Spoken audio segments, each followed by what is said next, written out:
42-year-old Kenneth Neal was shot and left for dead in Oxley Close, a few hundred yards from his home.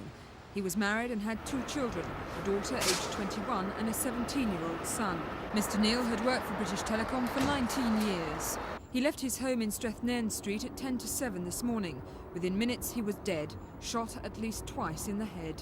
I was coming through a house called Mansfield House on the corner of Coopers Road and Rolls Road, and I looked straight towards me, and through an arch, an alleyway, I saw, well, before that I heard a couple of shots. It sounded like shots and I thought nothing of it.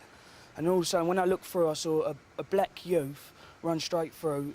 He had blue jeans, white gym shoes, a buffer jacket.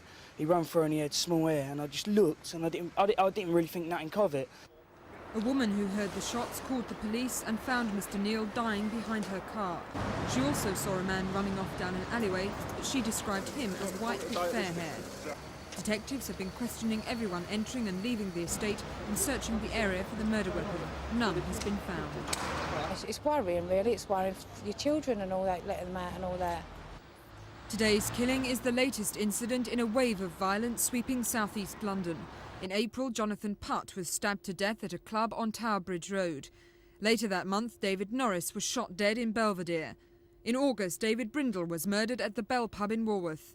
And just over a fortnight ago, a man was shot in the leg at the Green Man pub on the Old Kent Road. Detectives haven't ruled out the possibility Mr Neal's murder is linked to others in the area. They're also working on the theory he's the victim of mistaken identity. Mr Neal is the 37th person to be killed in southeast London this year. Sally Arthey, Thames News.